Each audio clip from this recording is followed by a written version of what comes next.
Like, partage et abonne-toi si t'es un véritable petit berlingot d'amour. Et je me souviens qu'il parlait beaucoup, il disait tout le temps qu'il était pote avec plein de youtubeurs.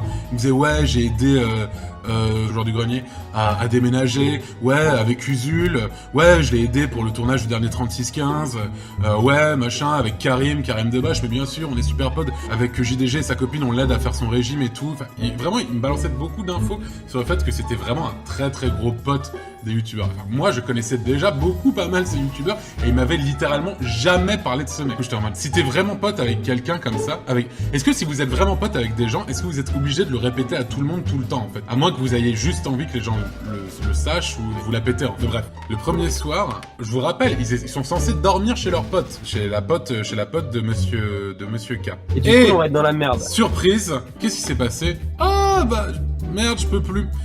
Leurs potes pouvaient plus les héberger. Et ils étaient en mode non mais on va dormir dans la voiture. Vous allez dormir dans la voiture, mais les gars, enfin non, vous allez pas faire ça. Et je vais les voir dehors et je vais les voir à leur voiture, et je vois sur leur voiture qu'il y a c'est une voiture de location. C'est-à-dire qu'ils ont loué spécialement une voiture pour ça. Ils n'avaient pas de voiture avant. En fait, le mec, quand il m'a envoyé le message en mode oui, j'ai une voiture, en fait, il avait pas du tout de voiture. Ils ont loué une voiture spécialement pour ça. Du coup, j'étais en mode mais putain, mais dans quoi je me suis embarqué? Pourquoi? Et en gros, pour résumer la semaine de Japan Expo, du coup, ils étaient tout le temps dans nos basques. L'un des deux était très cool, mais du coup, Monsieur H était horrible. Et du coup, chaque soir, ils s'incrustaient de plus en plus dans la maison de ma mère. D'ailleurs, du coup, le premier soir, ils ont dormi dans leur voiture.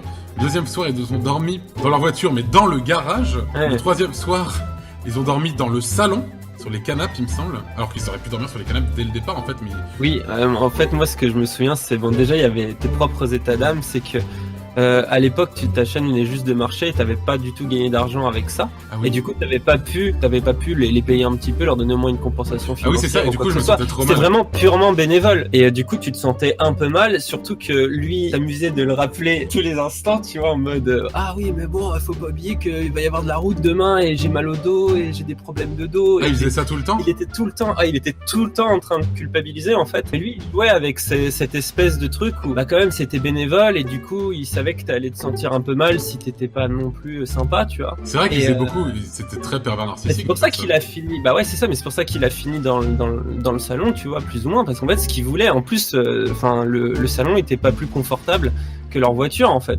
Mais c'est juste que le gars voulait probablement dormir chez toi, quoi. C'était ça qui l'excitait, tu vois. T'as dit le mot excité, mec, c'est terrible.